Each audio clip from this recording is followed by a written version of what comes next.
Hi everyone out there. This video is to get you a reminder of our 9 shapes and then help you along the path to the goal, which is that you can start with any of these shapes and play 1-4-5 in any position on the guitar. So any of these shapes can be the 1 chord, any of them can be the 4 chord, and any of them can be the 5 chord because they're all major triad shapes. So I'm going to focus on the 3rd fret neighborhood area here just because it's the easiest for me to get on the camera. But of course you can do it anywhere on the neck. To review, I'm going to take the middle string set here, the so-called A course, because this initial chord shape we all know is an A chord. These are also all A chords, different inversions. This is the first inversion. There's the root.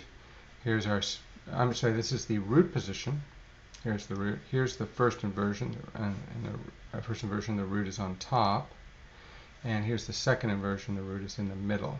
One way to remember that is root, like the root of a tree, is the lowest note. So pitch-wise, this is the lowest note. First inversion, you can correlate the term first with first voice, even though that isn't what it means, but first, so the root is the first, the highest note, the first voice. And second inversion, you can make that same correlation and say, oh, that the root is the second voice. So root position, lowest voice, first inversion, highest voice, second inversion, second voice. That helps you find your roots. Now, we also need to define what we're calling a neighborhood. A neighborhood is an area of about 4 frets. Okay, so I'm doing this, I should explain these names. In this class, this current class, which is summer of 2013, the class has named these shapes. Obviously, not being overly musically technical with these names, we're just using them as a way to correlate our visual sense of what they remind us of visually. You know, a giraffe, stairway, clown hat, you know, this kind of thing. So it's good to know, it's important to know that they are, that's, you know, root position, first inversion, second inversion, but just because the shapes are movable and they can be reused on different string sets and they change character, the names are useful for that. For example, if we move stairway to this string set, we're going to actually get a minor chord. I'll just demonstrate that. Here's stairway on the middle string set. Now I move it exactly to here. Now it's a minor chord. So we can still call it stairway, but we need to know what string set it's on to understand you know, what kind of chord it's going to be. So that's why we have these other names. This is because we can refer to the shapes as independent of wherever they are. Okay, back to our main thing. We're on the middle string set here, and our goal for this video is to get to the point where we can do 1-4-5 on from any starting point. So this can be the 1 chord, this can be the 1 chord, this can be the 1 chord. So let's go through that. We're going to start off with this being the 1 chord. I'm going to be on the 3rd fret. My neighborhood is going to be 2nd, 3rd, 4th, 5th fret area. That's my neighborhood. And I'm going to do neighborhood voicings, which means I'm going to go from my 1 to my 4 in the same neighborhood, and then I'm going to go back to my 1 and I'm going to go to my 5 in the same neighborhood. And this, when you do this, you end up using all 3 shapes. You use one given shape for the 1 chord, then a different shape will be the 4 chord, and the 3rd shape, as at that point yet unused, will be the 5 chord. So let's demonstrate that. This is our 1 chord for now, and here it goes. Okay. Now we're going to go to our 4 chord. Well, you can use this chart to help you find the 4 chord because wherever you start, whatever chord is a 1 chord, the 4 chord will always be above it on the chart. Now the only time that might be a little bit of a mind twister, well, let's go through that first. So if this is the 1 chord, that will be my 4 chord shape. If this is the 1 chord, that will be my 4 chord shape. See how it works? But then if this is the 1 chord, well, if I go above it, there's nothing there. But remember, if I was able to create a chord there, if the neck extended, it would be this shape. And you can see that if I scroll down, see, there it is, an octave higher. Okay? So if this is the 1, that's the 4. If this is the 1, that's the 4. And if this is the 1, then That's the 4. It just starts over again. So this is our 1 right now. So our 4 is going to be here. And the other thing that will help you locate it is you know it's not very far away because it's in the same neighborhood. And also, whenever you go to the 4 chord, your hand sort of goes, shifts in a little direction to sort of up the neck, which is this direction. And also there's a common tone. The common tone between 1 and 4 is the root of the 1 chord. The root of the 1 chord will be present. Here, let me just circle that. Here's our root on this shape. This note will also be present in the 4 chord. So if you just take this shape and you start it here, and I'll just temporarily create one for us.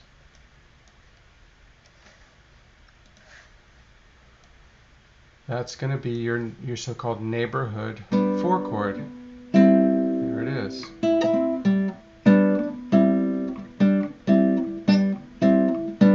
All right, and you notice how there's that common tone. All right, now we go back to our 1 chord. And now, following our pattern, the 5 chord will always be the shape that is yet unused. So we used this shape, we used that shape, we have not used this shape yet. So this is going to be the shape of the 5 chord. The 5 chord also has a common tone. It has the fifth of the original triad 1 chord is going to be in the 5 chord. It's going to be the 1, the root of the 5 chord. Okay, so that's a good place to start. So you put your finger there, you know it's this shape, so that's that. This shape is going to start here. This shape is going to start here. So I'll create that with some squares just to differentiate it from the 4 chord. And there it is. That's your 5 chord. See how I'm using this shape here. And so let's go ahead and create that. Here's my 1 chord. Here's my 5 chord. Okay, so let's do a 1, 4, 1, 5. You can play along with me. We'll do it in time. One measure per chord. 1 and 2 and 3 and 4 and 1, 4. Back to 1.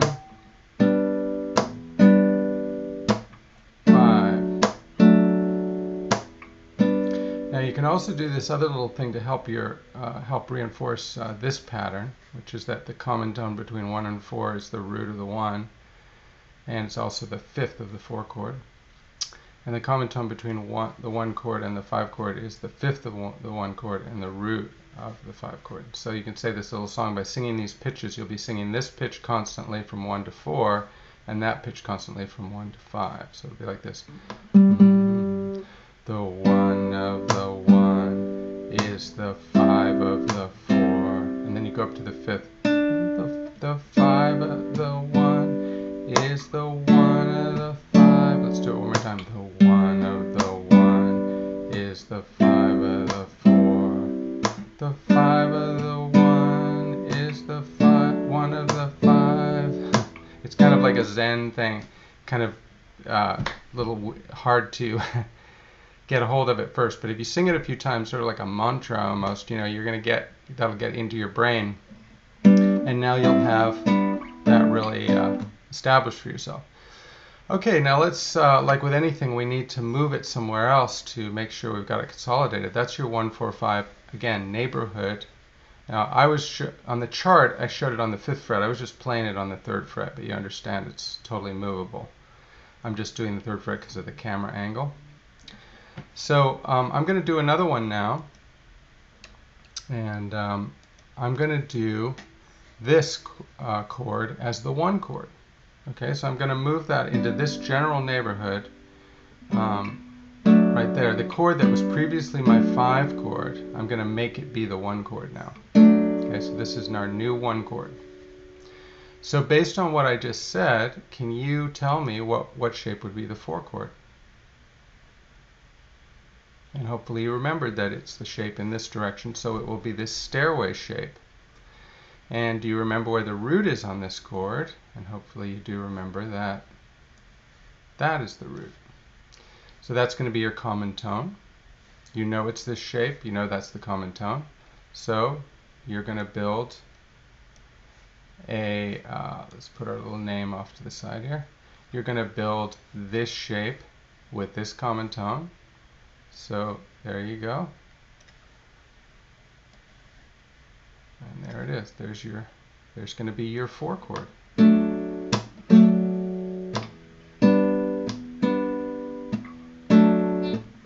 Okay, and now it's time for the 5 chord. Well, it's the shape that is as yet unused. So we've used Stairway, we've used Clown Hat, we haven't used Three Blind Mice. Three Blind Mice is going to be your 5 chord. Let me just move this name out of the way again here for a minute. And you know what the root of this chord is. You may not know what the 5th is, so you might have to just get that by ear. But I can tell you, because the 5th is going to be our common tone, but I can tell you that in these shapes, these close position shapes, the 5th is always going to be the one that is a 4th below the root. It's going to be right next to the root below it. Okay, unless it's root position where it's above. But these 2 other shapes, so you can see there's that there, and here there's the root there, and there's the 5th there. So there's our 5th. So we grab our 5th. And we know that we've used this shape, we've used that shape, so it's got to be Three Blind Mice. So you know where that note is, so you just finish building your Three Blind Mice shape around that. And bingo. That's your 5 chord. So again, this is your 1 now. 4, 1, 5. Here we go. 3, 4.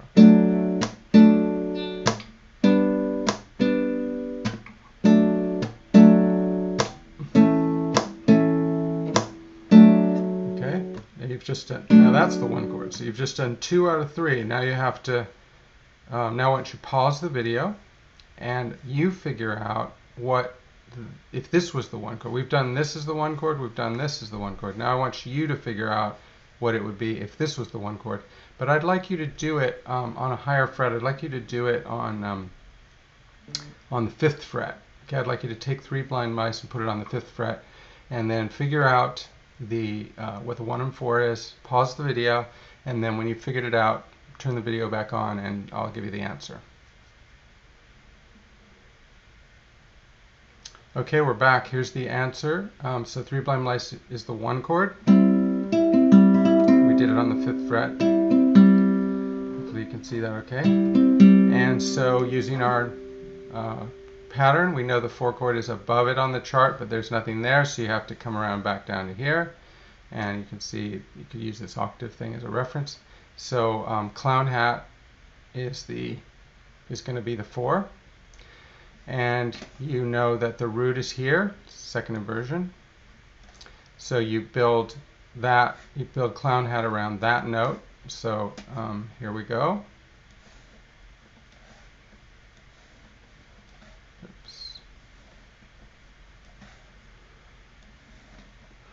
And that's your 4.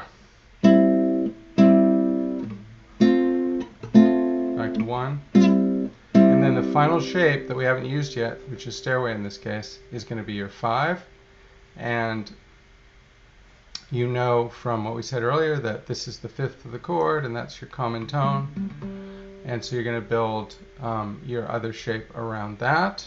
And unfortunately, on this chart, it looks like there's an open string, but we're doing it on the 5th fret. Let's put it right there. So if there was a fret there, that would be where your first finger would go. And there is a fret where we're doing it. So we've got 1, 4, 1, and 5. Back to 1. Okay, so that's it. You have now worked out 1, 4, 5 from any chord shape in this middle string set. Now you should do it on these string sets. Same idea. Pick one to be the 1 chord. This will be the 4 chord. That'll be the 5 chord. And then you just figure it out in a neighborhood area, spanning about 4 frets in most cases. Down on this string set, things are a little bit more spread out, so a neighborhood sometimes can span 5 frets, but usually it's 4. Okay, that's it for this video. There will be another video about assignment, the 5th assignment, about revisiting the modes using these shapes in modal writing.